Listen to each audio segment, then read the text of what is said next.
Hello and welcome to podcast.init, the podcast about Python and the people who make it great. When you're ready to launch your next app or want to try out a project you hear about on the show, you'll need somewhere to deploy it, so take a look at our friends over at Linode.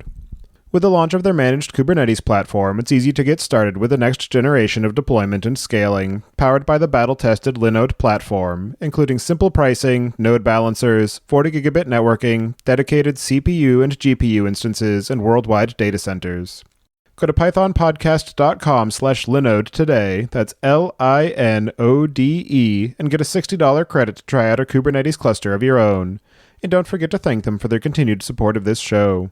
Your host as usual is Tobias Macy, and today I'm interviewing Nick Barrett about Pi Infra, a pure Python framework for agentless configuration management. So Nick, can you start by introducing yourself? Hi, thanks for having me, and thank you for listening. I'm Nick Barrett. I'm a software engineer working at a company in the retail analytics space where I focus on kind of infrastructure-heavy projects. I also run a couple of side projects under the OxyGem brand and spend way too many hours on open source projects in addition. And do you remember how you first got introduced to Python? Yeah, so I actually started Python quite late. I started maybe 14 years ago with the kind of classic PHP, HTML, WordPress stack, filling with my own kind of blog, little bit of the internet, and then moved on to Lua in Gary's Mod of all places, the game Gary's Mod of all places. Before, this is all pre-university, and then even at university we did, Java and the big slow ones. And eventually, after university, I started working professionally. Then I moved into picking up Python, and I instantly fell in love with the language. And ever since, kind of, as I said, the rest is history. And so that has ultimately led you down the road of building your own configuration management framework. So can you give a bit more background about what Pi Infra is and some of the origin story and what led you to build it in the first place? Absolutely. So PyInfra is a tool for managing infrastructure. It's designed to support both ad hoc command execution and kind of full state or configuration management. It started back when I first started working professionally. We used a lot of Ansible and a kind of bit of Fabric, both of which I love, both also written in Python. And they're kind of like the basis of the inspiration for PyInfra. The kind of thing that gave me the kick to start building PyInfra was the infrastructure was growing rapidly. As we grew, Ansible became quite slow and frustrating to use over large numbers of servers. I do recall a kind of infrastructure-wide deploy we had to set up, I believe it was Sensu at the time, which involves uploading a whole bunch of files onto each server. And basically, as the infrastructure grew, this became exponentially slower. It got to the point where it would take kind of 20, 30 minutes just to run one rollout of updated Sensu scripts at the time.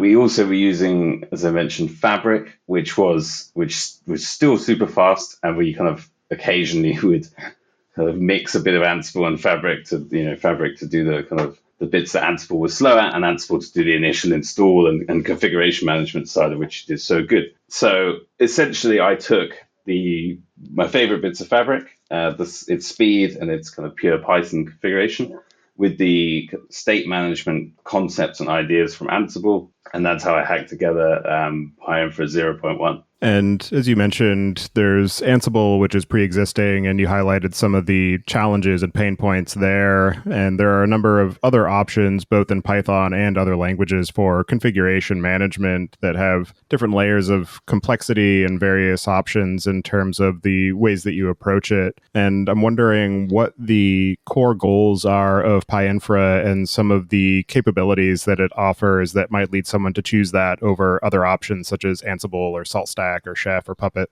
Absolutely. So I think for me, the part of the reason of building PyInfra, the kind of greatest benefit is in debugging capability, particularly due to the way PyInfra works. So it kind of roughly executes shell commands in the same way that you would if you were kind of setting up a server by hand. And this kind of leads nicely into when something does go wrong, you get, instead of getting like a bespoke kind of error traceback specific to the software, you just get essentially the standard out or the standard error, as it should be, from the command that failed during the deploy. So I think this is a this is a huge, like, it's just instant feedback. So you get instant debugging feedback. So it means you can kind of rapidly iterate through building out a deploy or a set of deploys with this in mind. And the other big win is the pure Python configuration of PyInfra, which kind of enables almost infinite possibilities. As everything is configured in Python, this allows you to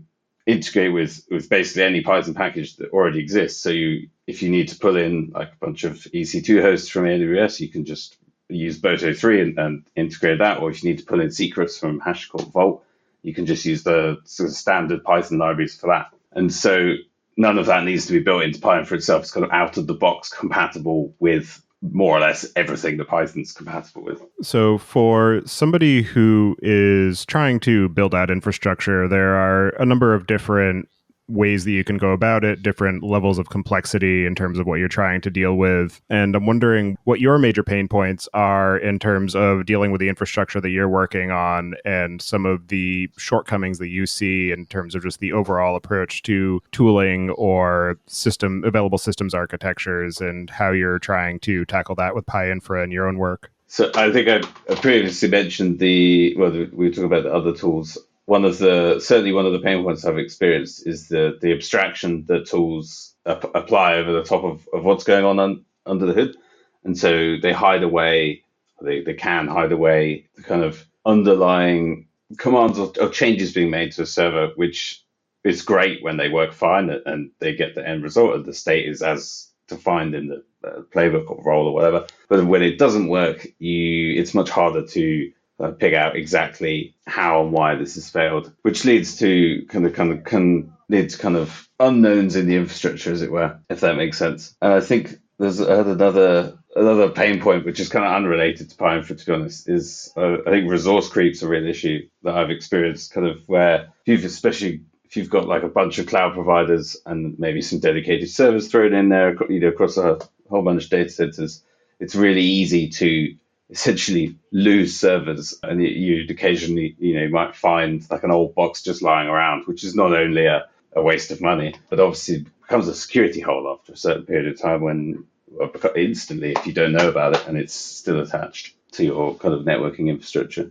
Yeah, there's definitely a lot of different complications in trying to approach infrastructure management, and just all of the interconnectedness of the systems after you get them up and running makes it very difficult to try and think about them from the initial starting point and how to go from zero to a fully working system in a relatively straightforward progression. So yeah, absolutely. And for somebody who is using PyInfra to be able to configure their servers, can you just talk through the overall workflow for actually creating the deployment logic and working with PyInfra and figuring out how to go from the local development to the production environment? Yeah, absolutely. So this kind of, when I first built PyInfra, it was essentially use a vagrant machine. So you bring up a local vagrant VM and then write the deploy logic and execute that against the machine and effectively manually verify that the deployment has completed. And then, once that's suitably passing, roll that onto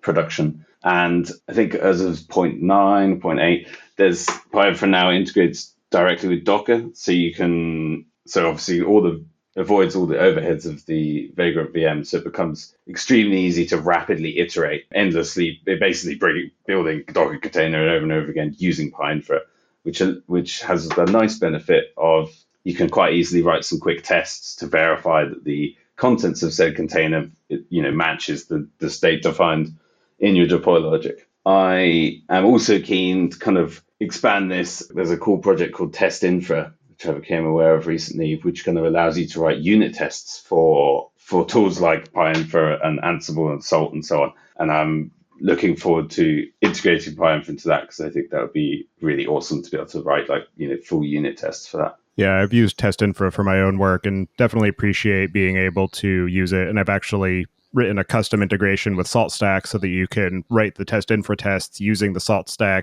YAML syntax, and then it'll do the translation for you behind the scenes, which is ugly to look at, but useful when you're actually using it. Yeah, that's awesome. Yeah, it's a really cool project, and I've kind of only just come on my radar, but I'm really looking forward to getting into it. Yeah, and I also appreciate your efforts to use PyInfra for being able to build Docker containers so that you can free yourself from the Docker file that I personally don't like the approach of, but it has gotten us thus far. So I'll try not to Yeah, denigrate it too much. I agree. I really struggle with the Docker file. Some days I kind of like the lack of being able to have logic or complex logic in there, but some days it's very frustrating and the hacks that have to be used to kind of get past it. So I mean that was partly the inspiration for integrating Pi Infra with Docker. But yeah, it's kind of a strange concept, like building a Docker container, an image, and then turning that like from a kind of configuration management tool rather than a Docker file.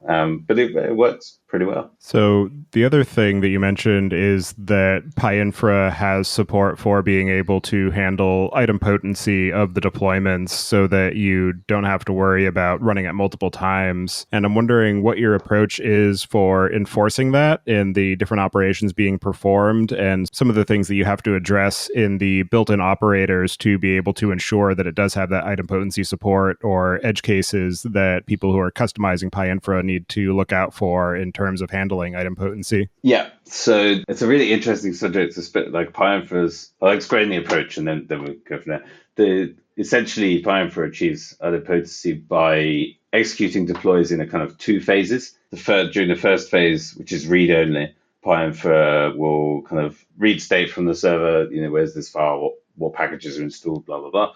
And then this is compared in the operations with the state defined by the user or within the deploy logic. And then finally, PyInfra will spit out the commands required to alter that state to the one defined by the user.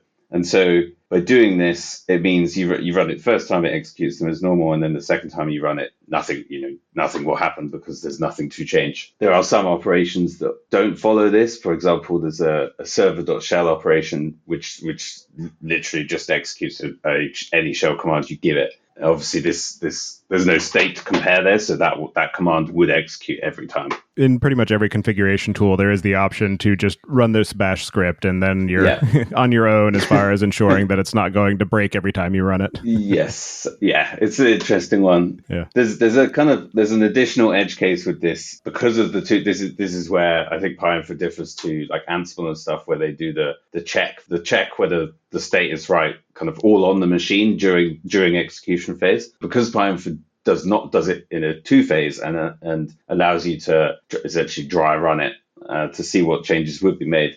It does mean that operations, you almost have to consider them independent of others to be fully idempotent, which is obviously kind of a load of nonsense realistically. Like, for example, one good example is if you install Nginx using apt and then you want to remove the default site or the link, the symlink to the default site configuration. If you do that in PyInfra without if you just call the two operations apt install and files.link with present equals false, it will install Nginx as expected, but then when it gets to the files.link operation, it won't do anything because at the time of the first phase, that file never existed. So PyInfra is going to assume PyInfra doesn't know it's there and therefore doesn't know to delete it. So there's a number of kind of hint options in PyInfra in certain operations. So you can get the output of the call to app.packages with installing Nginx, and then you can,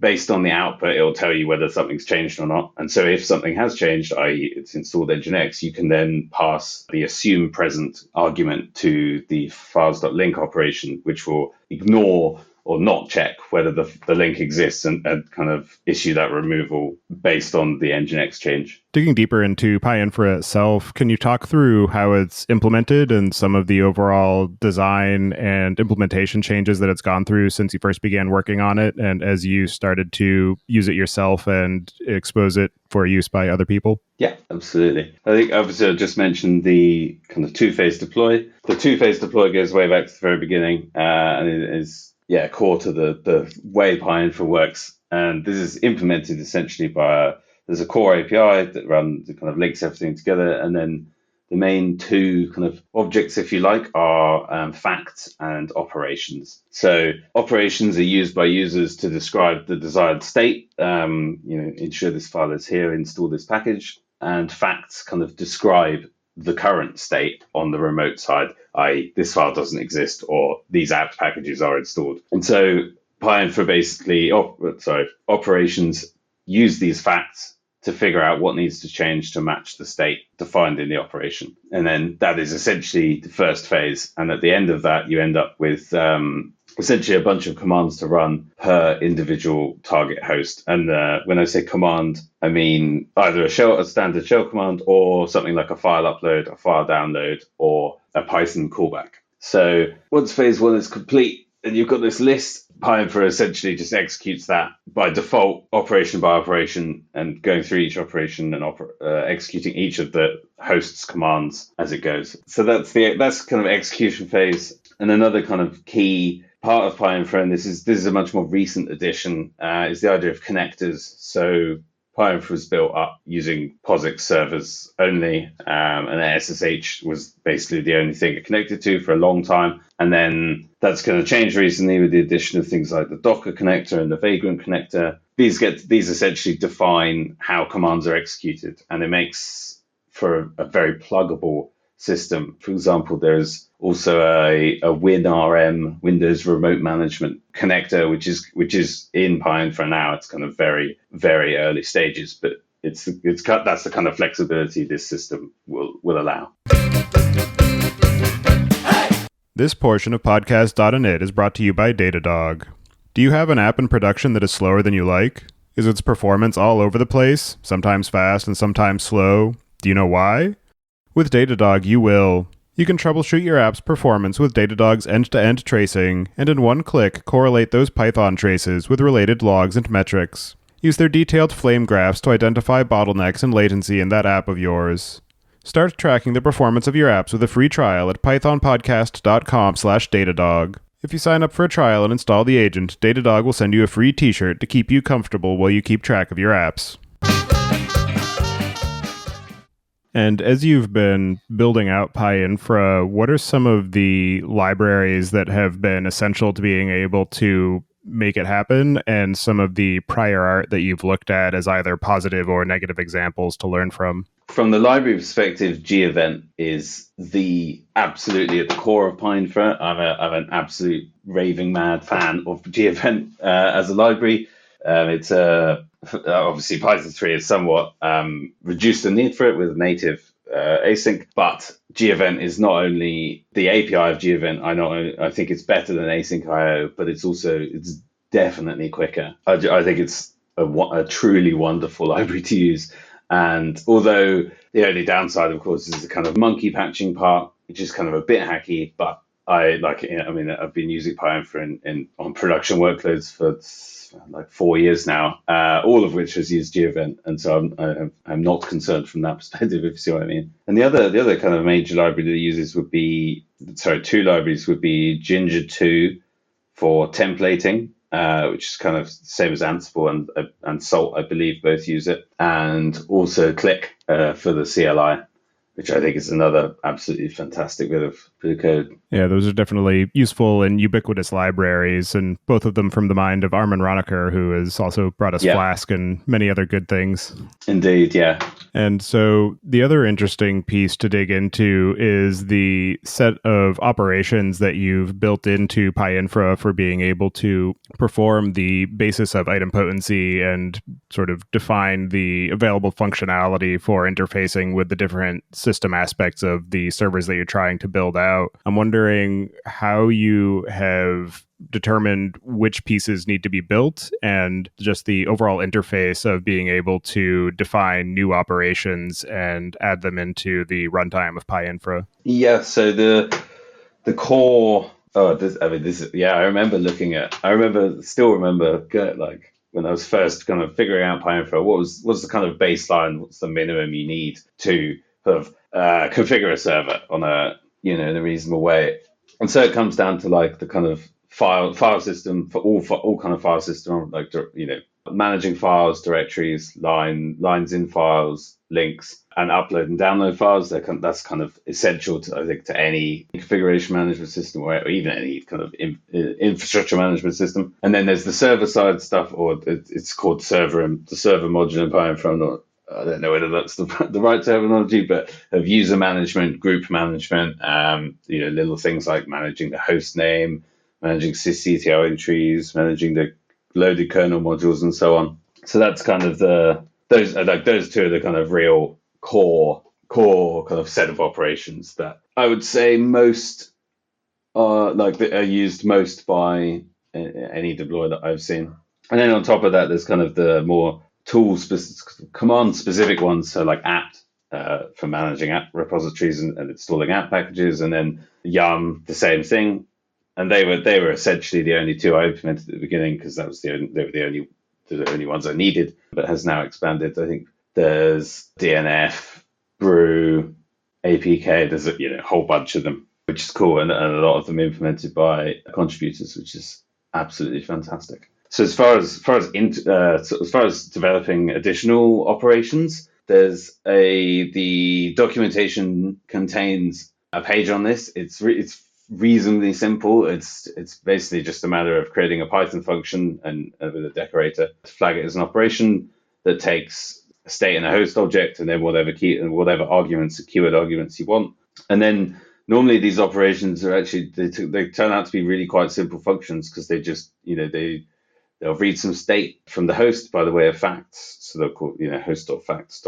And then depending on what that state looks like, they'll basically issue some shell commands. Is kind of general how it looks. So it makes for quite a simple implementation from an operation perspective. So they should be quite easy to write, which I think is a good thing. Yeah, reducing the amount of information and understanding that you need to have to be able to plug in something new is definitely beneficial, particularly for a new framework that's trying to gain adoption, where I know that, for instance, with things like Salt, there's a lot of power there, but the amount of understanding that you need to have about how the system works to be able to contribute a new module is fairly substantial. And so there's a fairly high barrier to entry before you can really even get started adding new code to it. Yeah, absolutely. I think that's because I've looked at Ansible modules as well, and it's the kind of same thing. Like they're much more complex, which is partly just really the way they're executed. But yeah, I think it's a real advantage of PyInfra that it's accessible, should we say, without a huge effort expended in learning it.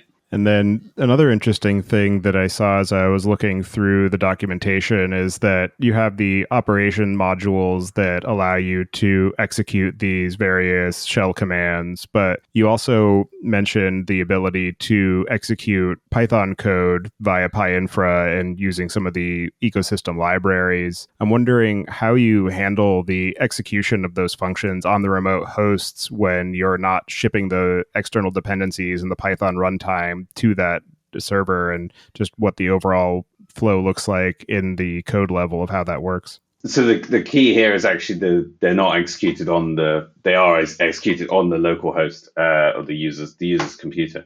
So they bypass that in a sense.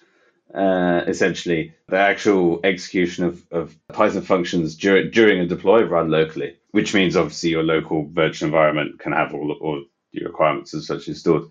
So PyInfra itself will not run Python on the remote side. In fact, it won't run anything but by default, by the kind of default shell is the only requirement on the other side, and it can be any shell. It kind of bypasses it by running them locally, if you like, which means you can run them within your inventory file or within the deploy file. But the kind of real use of the callback operations is that you can, within the Python callback, even though it's running locally, you can still execute and receive output from the remote host. So there's a virtual network software called Zero Tier, which you install it via apt repository, and it brings itself up and it basically puts an identifier, a unique identifier on the file system.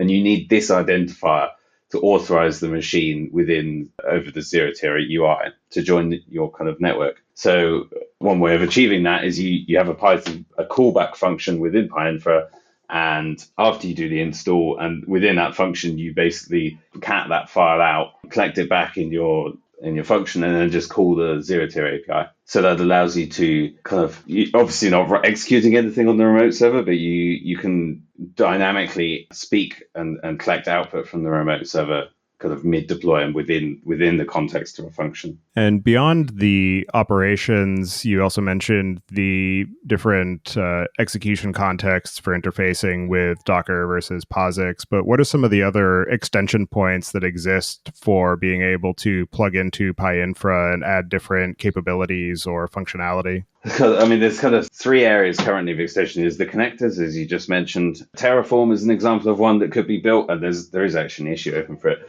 But essentially read a TF state file and turn that into an inventory, and then execute against that inventory. Would be one example. Then there are facts. You can write facts, custom facts quite easily. They're just Python classes with two, like a command method and a process method. These can be written and then used without actually adding them into PyInfra. So if you could write bespoke set of facts and operations as well, and these could all be stored in a bespoke package or whatever you wanted really, and then called within PyInfra. And that's kind of extending PyInfra is today. And then the kind of the other area where there's a lot more potential, I think, is kind of PyInfra's API, which is fully fledged and in existence, but not currently stable. And it's fairly stable, but there's no guarantees against that stability yet. This is something I'm targeting for version 1.1, to have a kind of stable API with kind of semantic versioning guarantees. I think the API could offer some really interesting integrations. It would allow you to execute PyInfra deploys from within almost any context rather than just being a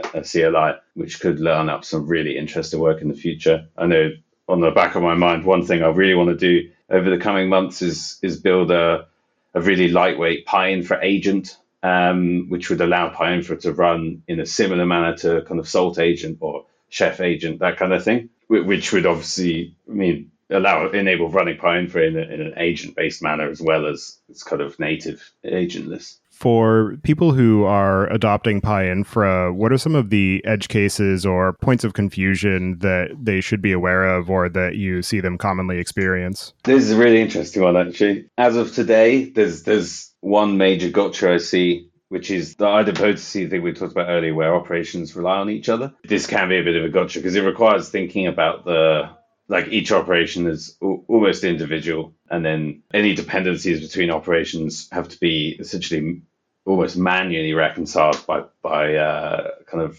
receiving the output of one operation and then using that to infer the arguments you pass into the next operation. Unfortunately, this is somewhat the nature of the kind of two-step deploy, and there is some, and on my to-do list, more documentation around this and kind of examples of it, because it is quite rare in my experience, but it's kind of thing that bites you in the ass because you don't realize, and so that's kind of annoying. Historically, there's been a whole bunch of gotchas, particularly there was the ordering of the operations, I think, was the biggest gotcha ever, but that's somewhat resolved, but it's resolved. And then as far as the community and the overall uptake of PyInfra, you mentioned that there has been some use of it and contributions from other users. I'm wondering what the overall response has been from developers who first encounter and test out PyInfra and your overall approach to trying to promote it or grow the community. Absolutely, yeah. It's been responses have been pretty good on the whole. Well, really good on the whole. Actually, I've been really, really pleased with people's feedback, and kind of taken aback. Actually, I didn't really. PyInfra kind of obviously been building it for years and using it, and then it appeared on Hacker News a month ago or something, and I not submitted by me, which was really interesting. Actually, it was really nice to see. Really great feedback. I'm kind of glad to have it out there. I'm kind of working on plans as to promote it more. I think I probably haven't done it justice at all, to be honest. I think I posted it on Hacker News a year or two ago, and then, kind of sat on it, to be honest. I don't think I think that's one area I kind of lack when it comes to my open source projects, should we say, is I was promoting them, I guess. And I think part of that probably lends to kind of using it professionally myself. So kind of haven't thought about, where else it could be used, if that makes sense. Yeah, it's definitely easy to be focused on your own use case and overlook some of the potential other applications just because it's not something that you have had to deal with or a challenge that you're facing. And so that's definitely one of the great benefits of open source and making a tool available to other users is that it can allow for those new use cases to be discovered and factored into the tool, although it also ends up bringing in the challenge of having to know when to decline a contribution because as one of my favorite adages goes, open source is free as in puppy. That is very true. Yeah, it's been there's been some really interesting contributions recently on from kind of BSD users. Because I always had an open BSD in the Vagrant test machine set, but I never really used BSD firsthand, and certainly not as a daily driver. So I didn't really kind of winging it, if you like. So it's been really interesting. I've learned a lot, from other people contributing operations or improving operations within PyInfra. And yeah, it's really exciting to see that. What are some of the other interesting or unexpected or challenging lessons that you've learned in the process of building Pi Infra or some of the complexities that you've had to deal with in its development? So I think for me, the most interesting thing has kind of been learning about all different systems, like different operating systems. I'm definitely an infrastructure nerd. I just love infrastructure, technical infrastructure. But I think, yeah, really interesting to like properly deep dive into and play around with kind of various Linux distributions that I would never have used. BSD is another example. Yeah, stuff like that. And I found that element of it really interesting, especially in the beginning when I was kind of figuring out what PyInfra would look like and what systems it would integrate with. And obviously, the kind of guarantee then was just POSIX-based systems. But now with the Win RM connector, I think the next interesting area is going to be kind of learning about Windows remote management because I haven't used Windows in years. So that's going to be, I'm really looking forward to kind of figuring that out. I think the really interesting part of developing PyInfra was the deploy file itself. So you can store your operations in a file, Python file, whatever it's called, and this is what's used to execute against remote host. But so the way it works is PyInfra will take this file and then for every single host in your inventory, it will execute the file. This essentially means that the file is executed a whole bunch of times, once per host, to generate that individual host's operations, which is all fine and well if it's just simple series of operation calls. Where it became kind of complex was when you had conditional statements or for loops or anything like that, and you'd have, depending on the order of the hosts in the inventory, you might end up with a different operation order because of these if statements. So that if you had the if at the top of the file, that operation might not get seen, as it were, by PyInfra until the second host. So it would get put afterwards. That was the original implementation. This is essentially a append only every time it saw a new operation. So this is obviously less than favorable. So as I say, this is PyInfra's biggest issue over the years and one that I solved late last year, I think. So the second part of this, my second attempt at fixing this, was to implement kind of homebrewed control statements. So you'd have, instead of doing if, you'd do like with state.when. So use context process or abused context processes to do it with state.when and then the contents of your if statement within there. And then the same for loops. But it's hacky, but it worked. It did the job. But it meant the Python code in the deploy file wasn't just Python anymore. It was a weird, it was Python, but with some weird control statements. So my next approach about 2 years ago was to essentially compile the deploy files. So using the AST module, and then later I think I used Red Baron for a bit, which is also fantastic. Use those to essentially take the user's deploy code, rewrite it with the context processor if statements or swap if statements for context processors, and the same with loops, and then execute the file. And this actually worked really well for a long time, but I think the kind of it was relatively slow to do all this compilation, and it did lead to some kind of edge cases over the years, especially because you're fiddling with other people's code essentially, and I think that just opens you up to like an infinite number of potential edge cases, which was resulted in some painful debugging sessions. And so to fix all of this, I basically PyInfra now, and this is how it works. It actually uses line numbers to order the operations. So it calls the deploy file, and then as it executes the file, every time an operation is called, it's tracking those line numbers, and this happens in a nested manner. So if you include another file, it tracks the file, the line of include, and then the line within the file included, and it does exactly the same thing when you include like other people's package deploys, and that is how PyInfra does its ordering today. And it takes the kind of list of operations and then operation lines, and then it basically sorts them to come out with the final order. And it has the kind of nice effect of being like human understandable, if you like. You can if you run it with debug, you can literally see the lines being printed out, but basically the way you would read the file is the way the operations now execute, which is that was always the kind of the ultimate goal for operation ordering, and it took best part of 3 years to get it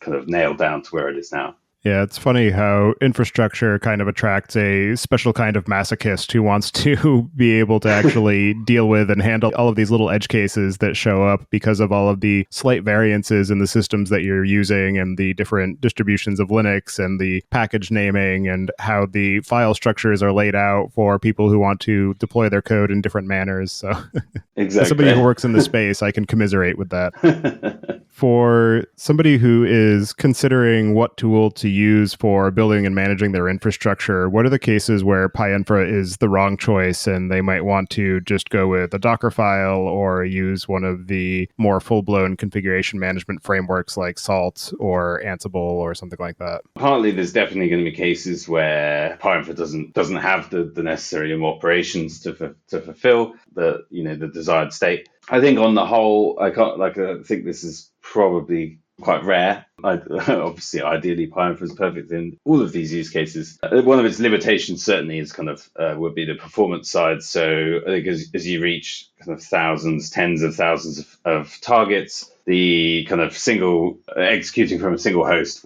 will be you'll run out of CPU and network throughput at some point. So kind of at that scale, I don't think PyInfra is the right tool. Perhaps PyInfra agent might be at some point in the future. And then I think the other one is kind of continuous ensuring of state, which I believe Stolt does very nicely. Obviously, because PyInfra is agentless, it's not running all the time, and so it only runs whenever you run it, and you can hack that together by running a cron job on Jenkins or whatever, but it's not the same as having a daemon sat on the machine, making sure that things are constantly in the right state.